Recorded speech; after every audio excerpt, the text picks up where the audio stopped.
Boas tardes, boas noites. Dando continuidade à leitura do livro A Caminho da Luz de Emmanuel, né? Vamos continuar falando sobre a Grécia, né? Na semana passada nós falamos sobre os filósofos, né? E os discípulos de Sócrates, né? Que Sócrates é o filósofo mais importante daquela época, tanto que ele divide a filosofia em pré-socráticos, antes dele, que na verdade nem seriam antes, seriam até contemporâneos, e após Sócrates, né? É que ele unifica uma série de ideias, né? Inclusive através de um dos mais famosos trechos, né? Que se chama o mito da caverna. O mito da caverna é um trecho que está no livro República, escrito por Platão, em que Sócrates consegue, através de um diálogo fictício, né, imaginado por Platão, né, explicar as verdades sensoriais e as verdades ideais, né? Eu vou tomar liberdade, na medida que nós não temos nenhum compromisso de cronograma, de inclusive ler o mito da caverna para que muitos de vocês tenham contato, aqueles que não o conhecem, né? Então vamos lá. Primeiro o trecho do próprio Emmanuel, né? Os discípulos. O grande filósofo que ensinara à Grécia as mais belas virtudes, como precursor dos princípios cristãos, deixou vários discípulos, dos quais se destacaram Antístenes, Xenofonte e Platão. Falaremos apenas deste último, para esclarecer que nenhum deles soube assimilar perfeitamente a estrutura moral do mestre inesquecível. A história louva os discursos de Platão, mas nem sempre compreendeu que ele misturou a filosofia pura do mestre com a ganga das paixões terrestres, enveredando algumas vezes por complicados caminhos políticos. Não soube, como também muitos dos seus companheiros, conservar-se ao nível da alta superioridade espiritual, chegando mesmo a justificar o direito tirânico dos senhores sobre os escravos, sem uma visão ampla da fraternidade humana e da família universal. Veja, Sócrates não deixou nada escrito, tudo que nós conhecemos dele é através dos discípulos, principalmente de Platão, e Platão acabou misturando alguns conceitos próprios ao de Sócrates, e quando ele coloca que ele se enveredou pela política justamente porque ele entendia, entre outras coisas, que os políticos deveriam ser os filósofos e, portanto, ele, que tinha uma aspiração íntima de ser um governante, se credenciava a esse título, né? E com isso, tudo que nós temos sobre Sócrates veio através deles. E, portanto, nós temos que passar uma peneirinha aí para não absorver tudo como sendo de Sócrates, né? Continua, Emmanuel. Contudo, não deixou de cultivar alguns dos princípios cristãos legados pelo grande mentor, antecipando-se ao apostolado do Evangelho, antes de entregar a sua tarefa doutrinária a Aristóteles, que ia também trabalhar pelo advento do cristianismo. Sócrates, né, já foi discípulo de Anaxágora, né, e Platão era discípulo de Sócrates e Aristóteles era discípulo de Platão, né? Desta época se destacam basicamente esses dois, Platão, Sócrates e Aristóteles.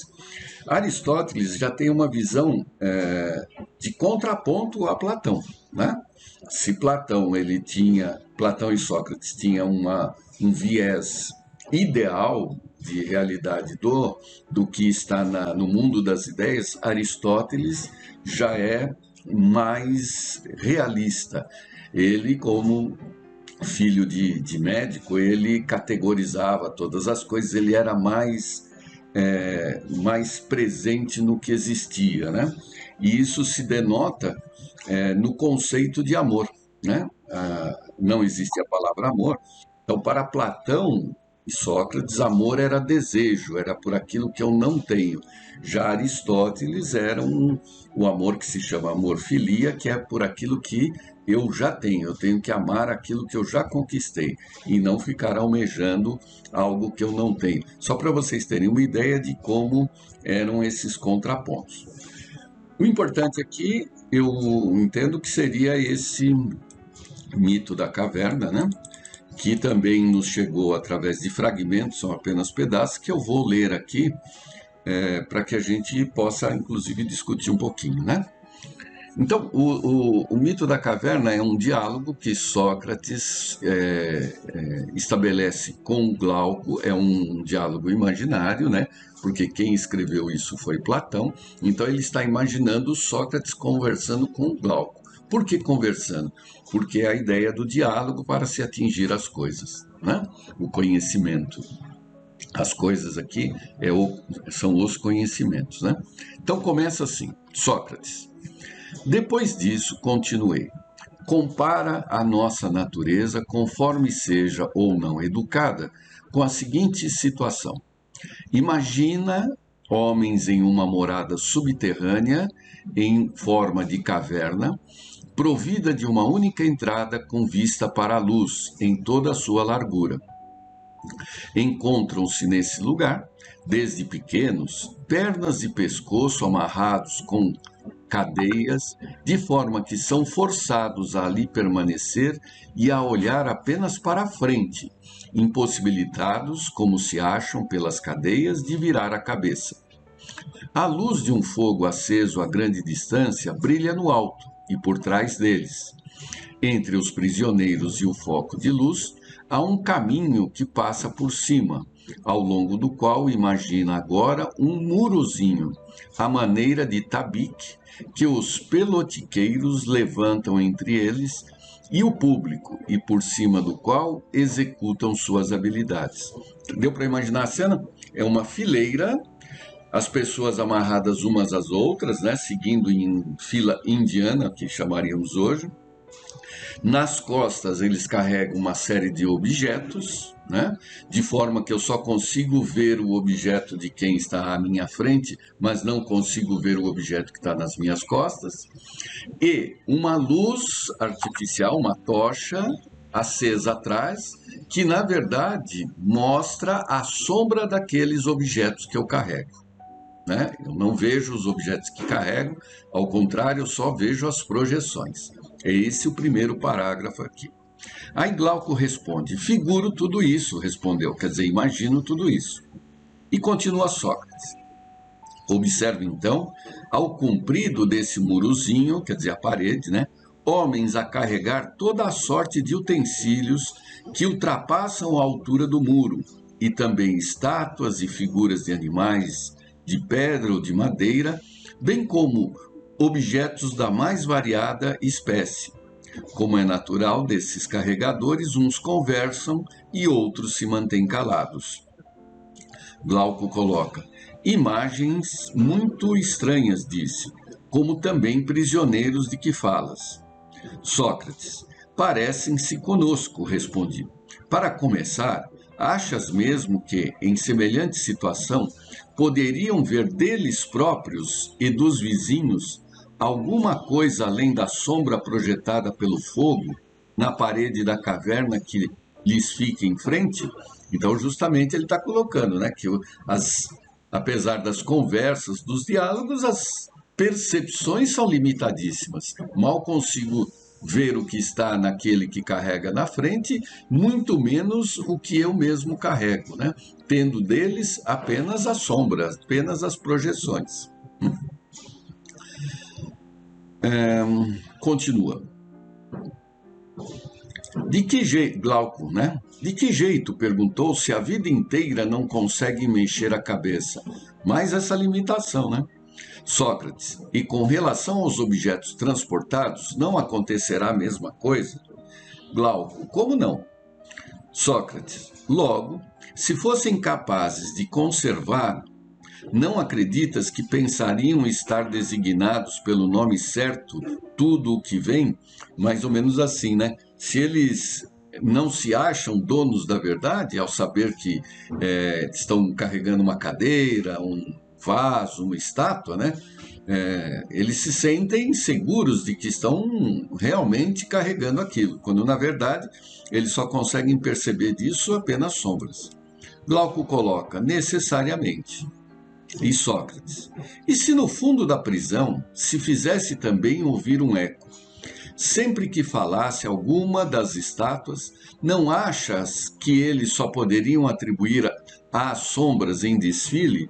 Veja, ele vai além da visão também à audição, né? Tudo que a gente ouve são reflexos daquilo que a gente acha que é verdadeiro, né? Mas se o eco vem do fundo, eu posso até imaginar que uma estátua está falando, né? Já que a percepção ela é imperfeita, né? Glauco, sim, por Zeus, exclamou. Sócrates, de qualquer forma, continuei, para semelhante gente, a verdade consistiria apenas a da sombra dos objetos fabricados. É mais do que certo, respondeu. Então, para as pessoas que estão carregando essas coisas e ouvindo e vendo as sombras, para elas isso é a verdade, né? E vão morrer por isso, né? Vão jurar por isso, porque é isso que elas conseguem perceber. Continua Sócrates. Considera agora, desculpe, lhe disse, quais seriam as consequências da libertação desses homens, depois de curados de suas cadeias e imaginações? Se as coisas se passassem do seguinte modo, vindo a ser um deles libertado e obrigado imediatamente a levantar-se, a virar o pescoço, andar e olhar em direção à luz. Não apenas tudo isso lhe causaria dor, como também o deslumbramento o impediria de ver os objetos, cujas sombras até então ele enxergava.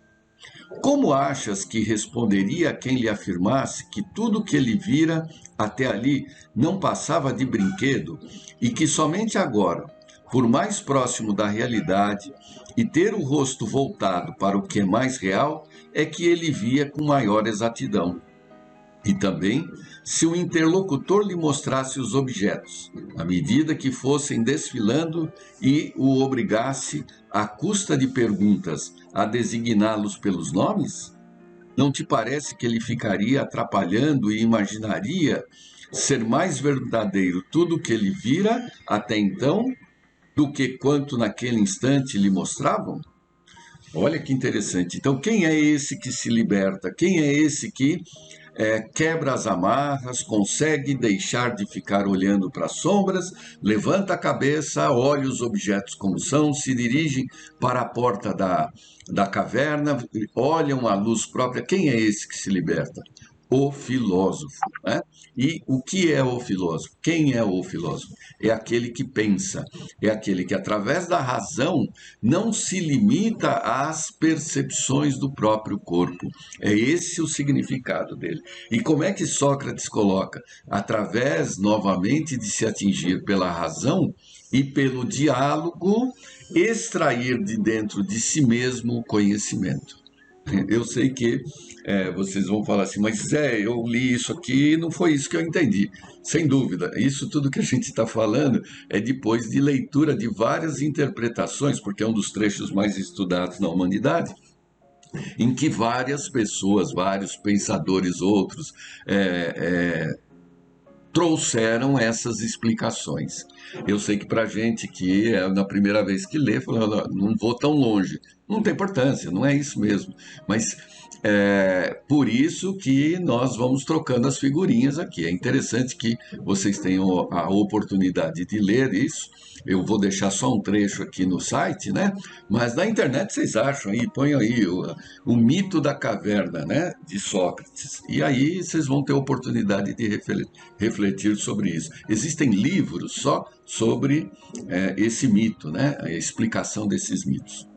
E continua um pouco mais. Glauco, muito mais verdadeiros as explicações a noção de quem se libertou. E continua ainda. Sócrates, e no caso de forçarem o olhar para a luz, não sentiria a dor nos olhos e não correria para junto das coisas que lhe era possível contemplar, certo de serem todas elas mais claras do que as que lhe então apresentavam? Ele fala aqui do esforço em se libertar das impressões, né? Que não é simples, isso provoca dor mesmo, provoca turbulência, provoca incômodo. Incômodo esse que inclusive fez com que ele fosse condenado, né? Lembrando lá que ele foi condenado à morte por ser ímpio, né? Não acreditar nos deuses e por perverter a juventude. Como? Através desses diálogos aqui. Glauco responde, isso mesmo, disse Sócrates. E agora, perguntei, se o arrastassem à força pela rampa rude e empinada e não o largassem, enquanto não houvessem alcançado a luz do sol, não te parece que sofreria bastante e se revoltaria por ver-se tratado daquele modo? E depois de estar no claro, não ficaria com a vista ofuscada, sem enxergar nada do que fosse então indicado como verdadeiro? De fato, respondeu Glauco, pelo menos no começo. E Sócrates continua. Precisaria, creio, habituar-se para poder contemplar o mundo superior. De início, perceberia mais facilmente as sombras, ao depois, as imagens dos homens e dos outros objetos refletidos na água. Por último, os objetos, e no rato deles, o que se encontra no céu e o próprio céu. Porém, sempre enxergando com mais facilidade durante a noite, à luz da lua e das estrelas, do que de dia ao sol com todo o seu fulgor. Não há dúvida, diz Glauco. Sócrates, finalmente, segundo penso, também o sol não na água ou sua imagem refletida em qualquer lugar, mas no lugar certo, que ele poderia ver e contemplar tal como é mesmo, necessariamente. De raciocínio em raciocínio, de Sócrates, chegaria à conclusão de que o Sol é que produz as estações e tudo dirige no espaço invisível, e que, de algum modo, é a causa do que ele e seus companheiros estão habituados a distinguir. Glauco coloca, é evidente, respondeu, que depois de tudo, ele concluiria dessa maneira. Sócrates, então, quando se lembrasse da sua primitiva morada, lá na caverna, da sabedoria lá reinante dos companheiros de prisão, não te parece que se felicitaria pela mudança e lastimaria a sorte deles todos? Sem dúvida, disse Glauco. E ele avança, né? É o diálogo. E as honrarias e os elogios distribuídos entre eles mesmos, os prêmios para quem percebesse com mais nitidez, as imagens em desfile e se lembrasse com exatidão do que costumava aparecer em primeiro lugar, ou por último, ou concomitantemente, e que por isso ficasse em condições de prever o que iria dar-se. Acreditas que semelhante indivíduo tivesse saudades do outro tempo, ou invejasse o que entre eles fossem alvo de distinções ou fizessem parte do governo? Ou com que ele se passaria aquilo de Homero? Pois preferiria viver empregado em trabalhos de campo, sob um senhor sem recursos, e vir a sofrer seja o que for, a voltar para semelhantes ilusões e viver a antiga vida? Glauco, É também o que penso, respondeu. Aguentaria tudo para não voltar a viver daquele jeito. Sócrates, considera também o seguinte, lhe falei. Se esse indivíduo baixasse de novo para ir sentar-se em seu antigo lugar, não ficaria com os olhos obnubilados pelas trevas por vir da luz do sol tão de repente? Sem dúvida, respondeu. E Sócrates, para finalizar. E se tivesse de competir outra vez a respeito das sombras com que aqueles eternos prisioneiros, quando ainda se ressentisse da fraqueza da vista, por não se ter habituado com o escuro, o que não exigiria pouco tempo, não se tornaria objeto de galhofa dos outros, e não diriam entre esses que o passeio lá por cima lhe estragara a vista e que não valia a pena sequer tentar aquela subida? E se porventura ele procurasse libertá-los e conduzi-los para cima, caso fosse possível aos outros fazer uso das mãos e matá-lo, não lhe tirariam a vida? Com certeza, respondeu Glauco. Perceberam? Então, o mundo das sombras, o mundo dentro da caverna é o mundo que vivemos, né? Onde uns enxergam um pouquinho melhor as sombras do que os outros, se iludem, se dão medalhas, se veneram, né? São os títulos. E aí um se liberta, que é o pensador, é quem pensa, vai até a luz, né, que é o mundo do bem, o mundo das ideias, e depois volta para libertar os demais. O que farão os líderes da caverna? Vão aceitar a libertação e perder seus títulos? Não, com certeza usarão das mãos para matá-lo e lhe tirarem a vida.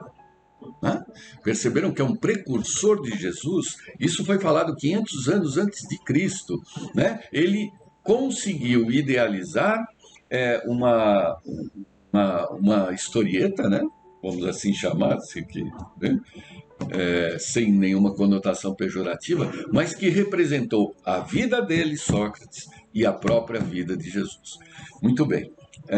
Qual é o passo que Sócrates coloca? O mundo das ideias, né? Que na verdade é que o mundo corpóreo ele é apenas um reflexo, ele é uma sombra do mundo verdadeiro, que é o mundo das ideias, o mundo ideal, né? Que é o mundo espiritual. É claro que mesmo dentro do movimento espírita há muitos que dizem que o que Sócrates colocava como o mundo das ideias, mundo ideal, não era um mundo dos espíritos, mas isso é uma discussão acadêmica, né? O que importa aqui é o espírito, não as palavras, né? A ideia, né, sem precisões filosóficas, é que ele trouxe que o que vivemos é uma pálida imagem, enquanto que a matriz, o verdadeiro, a pátria espiritual é quem representa a verdade.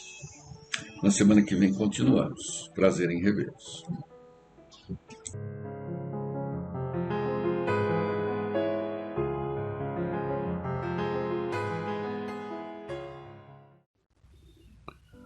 Olá, como vão todos? Espero que todos estejam bem, todos estejam com saúde. Vamos então iniciar mais uma das nossas palestras doutrinárias, mas como fazemos sempre, vamos iniciar fazendo a prece que Jesus nos ensinou. Pai nosso que estais nos céus, santificado seja o vosso nome. Venha a nós o vosso reino. Seja feita, Pai, a tua vontade, assim na terra como nos céus. O pão nosso de cada dia dai-nos hoje. Perdoa, Senhor, as nossas dívidas, na medida em que perdoamos os nossos devedores. Não nos deixes cair em tentação. Livra-nos, Pai, de todo o mal. Que assim seja, graças a Deus, graças a Jesus.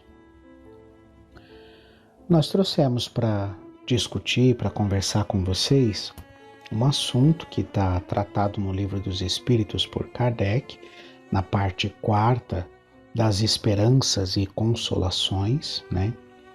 Essa parte quarta, ela é a base do livro O Céu e o Inferno, que depois os assuntos aqui são mais desenvolvidos no livro O Céu e o Inferno. Então, das esperanças e consolações, dessa quarta parte, o capítulo 1, das penas e gozos terrestres, né? E Kardec vai aqui tratar da felicidade e da infelicidade relativas enquanto estamos encarnados na Terra. Pergunta 920. Pode o homem gozar de completa felicidade na Terra? Resposta: não, pois a vida lhe foi dada como prova ou expiação. Dele, do homem, depende, porém, a suavização de seus males e o ser tão feliz quanto possível na Terra. Então, nessa primeira pergunta e nessa primeira resposta, a gente já precisa fazer um comentário a respeito da destinação, né, do planeta Terra, né, e do tipo de espíritos que encarnam aqui no planeta Terra. Então, as exceções, os espíritos que são a exceção, são os espíritos missionários, aqueles que vêm para nos trazer grandes ensinamentos e nos fazer avançar de forma mais rápida, né? Mas a grande maioria dos espíritos que nascem aqui, né, assim, até pela própria destinação, os espíritos que encarnam aqui na Terra, são espíritos em prova ou expiação. E cabe aqui uma diferenciação. Prova, né, como o próprio nome diz, é a verificação se você adquiriu ou não uma virtude, se você está apto ou não, depois de um período de treinamento, de ensinamento, a vencer uma dificuldade, né? Expiação é quando você fez mau uso do seu livre-arbítrio em prejuízo próprio ou em prejuízo de alguém, né? Principalmente em prejuízo de alguém, do seu próximo ou da sociedade, e em função dessa falta cometida e desse desvio da justiça divina, é necessário que nós nos ajustemos à justiça divina, e a forma de corrigir os erros cometidos é através de uma expiação, né? Então, se eu estou em prova, eu ainda não tenho todas as virtudes necessárias, né? E se eu estou em expiação, significa que o meu passado é um passado que tem alguma falta, algum erro que precisa ser corrigido. Mas também observa-se que depende única e exclusivamente de nós mesmos suavizarmos o mal na nossa existência e ser tão feliz quanto possível, né? Como é que eu suavizo o mal? Eu suavizo o mal procurando não praticá-lo, né? Então, toda vez que eu busco evitar os erros, eu estou suavizando o mal, aí o mal que eu próprio produziria, né? E quando eu busco ser feliz, é quando eu busco fazer as coisas certas. Então, quando eu busco o acerto, quando eu busco cumprir os meus deveres, eu passo a ser então tão feliz quanto possível. Ao mesmo tempo, o que eu preciso fazer é corrigir os meus desejos, as minhas aspirações, todo tipo de expectativa vaidosa e egoísta precisa ser corrigido, precisa ser amenizado, né?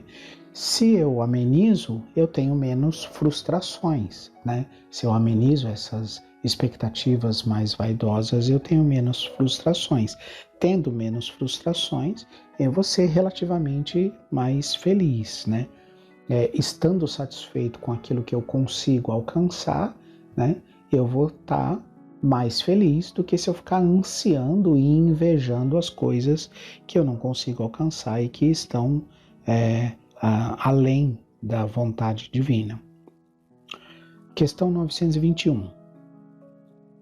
Concebe-se que o homem será feliz na Terra quando a humanidade estiver transformada.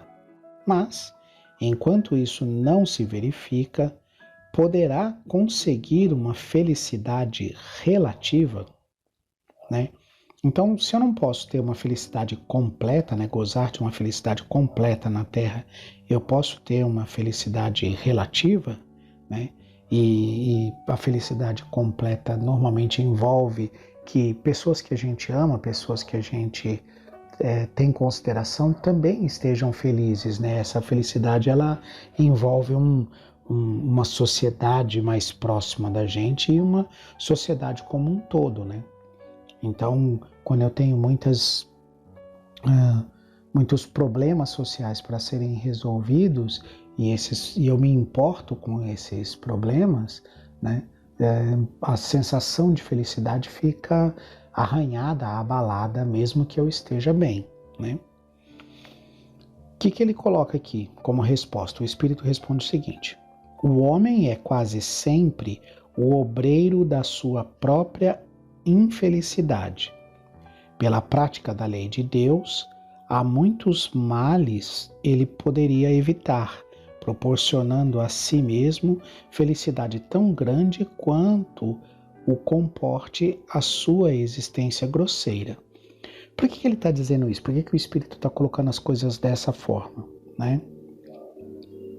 Porque, como a nossa existência é grosseira, a gente vai ter alguns desconfortos e algumas situações complicadas, até por conta de estarmos em provas e expiações, né? Numa situação de provas e expiações, você vai enfrentar, por exemplo, vicissitudes como as doenças, você vai sentir fome, você vai sentir frio, você vai sentir calor, né? Você vai sentir o envelhecimento do corpo com mais intensidade, porque estamos ainda num mundo de provas e expiações. Então, você vai conviver com injustiças, né? Com coisas que você, puxa, não queria que isso acontecesse dessa forma, ainda que você não esteja sendo atingido diretamente por isso, né?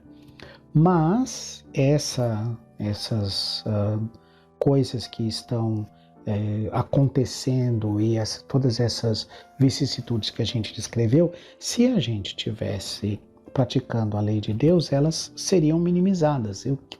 Qual é essa lei de Deus? Amar ao próximo como a si mesmo, amar a Deus acima de todas as coisas, fazer ao outro aquilo que a gente gostaria que o outro fizesse para nós, né? Então, imaginando um mundo transformado em que todo mundo fizesse simplesmente isso, né? Fazer ao outro aquilo que a gente gostaria que o outro nos fizesse, que a gente amasse ao próximo como a nós mesmos, a grande maioria das nossas vicissitudes, como as guerras, as violências urbanas, os conflitos no trânsito e essa coisa toda, não ocorreriam, né? Então é por isso que a gente é obreiro do nosso próprio sofrimento, né? E por isso que ele considera a nossa existência grosseira. Kardec dá continuidade, o Espírito dá continuidade aqui na resposta, dizendo o seguinte: aquele que se acha bem compenetrado de seu destino futuro não vê na vida corporal mais do que uma estação temporária, uma como parada momentânea numa hospedaria de má qualidade. Facilmente se consola de alguns aborrecimentos passageiros de uma viagem que o levará a tanto melhor posição quanto melhor tenha cuidado dos preparativos para empreendê-la, né? Então, como que ele está fazendo o comparativo aqui da nossa vida, né? Imagina que você vai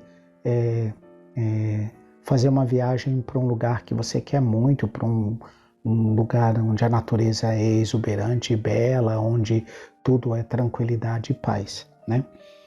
Ao longo do caminho, você, por exemplo, teria que, sei lá, pegar uma subida, enfrentar um pouco de chuva, escorregar um pouco na lama, fazer uma caminhada mais íngreme, mas todos esses percalços, todos esses solavancos que você for recebendo, esses escorregões na lama que você for tendo ao longo do caminho, Se você sabe que lá na frente é um paraíso com sol e com uma vida boa que te espera, você nem se importa muito, você segue adiante em busca do objetivo seu, que é chegar no seu destino, né? Agora, se você se prende demais a esses percalços do caminho, se você olha para essas situações e não se conforma, por exemplo, poxa, por que eu escorreguei, agora caí, bati a perna aqui ou o pé acolá e fica reclamando da dor, então o caminho vai ser bem penoso porque você não está enxergando o futuro, né? Depois, Kardec e os espíritos continuam com o seguinte parágrafo. Já nesta vida, somos punidos pelas infrações que cometemos, das leis que regem a existência corpórea, sofrendo os males consequentes dessas mesmas infrações e dos nossos próprios excessos. Se, gradativamente, remontarmos à origem do que chamamos as nossas desgraças terrenas, veremos que, na maioria dos casos, elas são a consequência de um primeiro afastamento nosso do caminho reto. Desviando-nos deste, enveredamos por outro, que é um caminho mau. Então, quando a gente se desvia do caminho reto, a gente envereda pelo mau caminho. E, de consequência em consequência, caímos na desgraça. Então é assim com a maioria das coisas, né? A maioria dos nossos problemas começam com desvios e a gente, por egoísmo, por vaidade, por orgulho, ao invés da gente voltar atrás, pedir desculpas, tentar fazer as pazes, né? Tentar corrigir o erro que cometeu, devolver aquilo que não é nosso e esse tipo de coisa, né? A gente entra numa disputa incessante em que a única forma que a gente imagina que vai ser feliz é se a gente vencer o outro, e vencer o outro significa derrotá-lo para que ele se torne perdedor, né? É assim que a gente tem vivido ao longo dos séculos.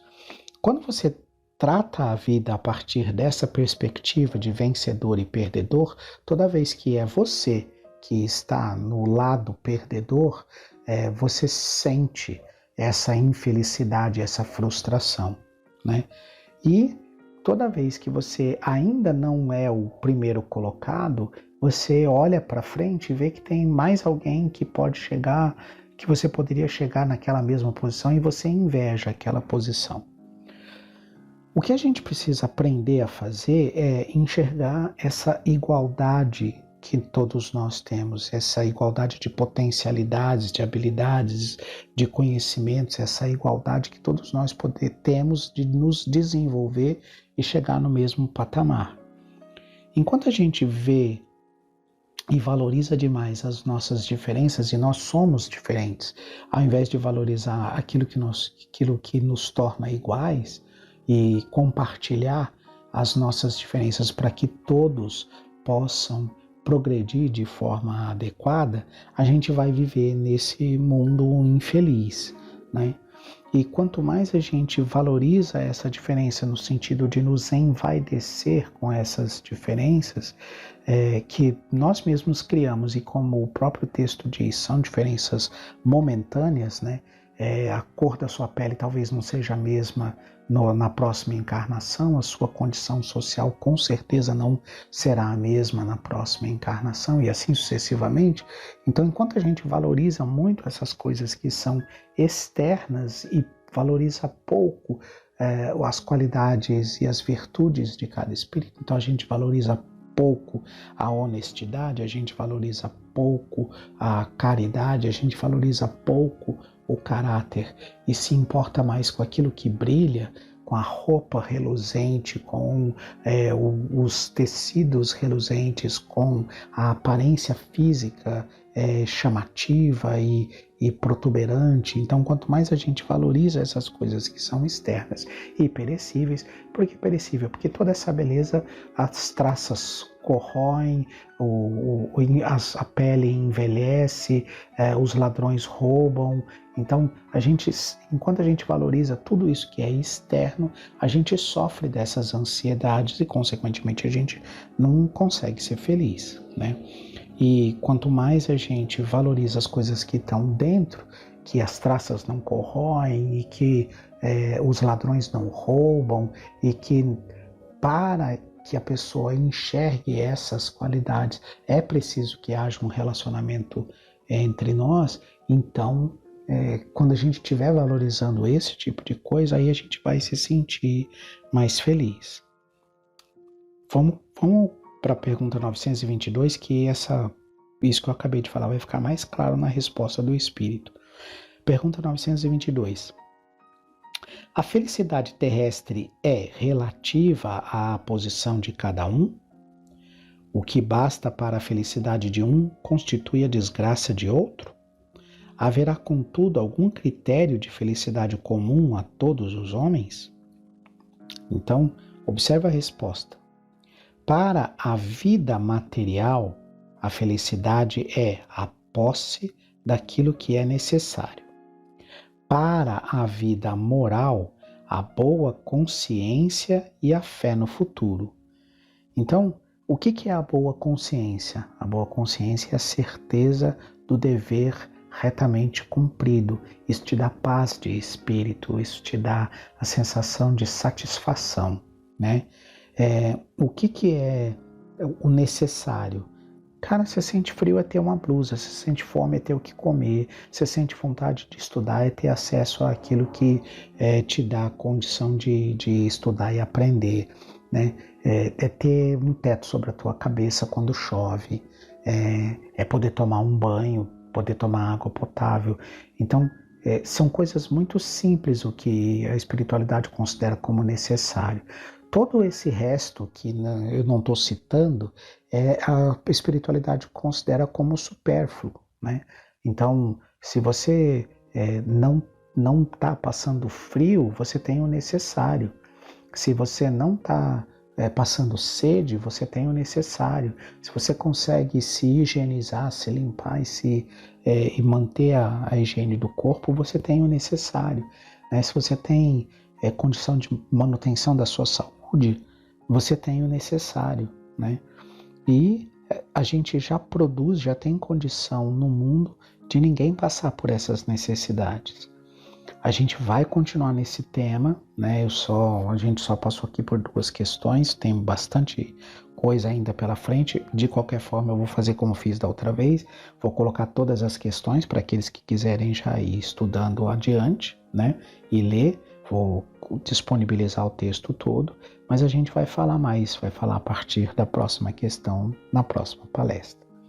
Eu agradeço a atenção de todos e a gente encerra com a prece que Jesus nos ensinou, pedindo aos espíritos superiores e ao nosso anjo guardião que nos oriente, nos ilumine e nos esclareça no sentido de enxergarmos o que realmente é necessário para nós, o que é supérfluo à nossa existência, e buscar essa felicidade simples das nossas necessidades materiais e a felicidade mais simples ainda, que é a nossa felicidade moral, com o dever retamente cumprido.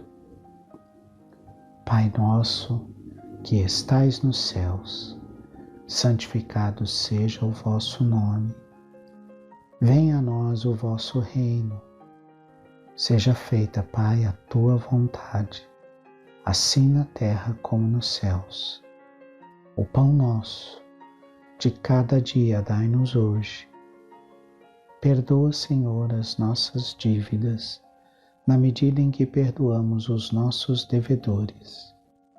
Não nos deixes cair em tentação e livra-nos de todo o mal. Que assim seja, graças a Deus, graças a Jesus. Fiquem em paz, tenham uma excelente semana.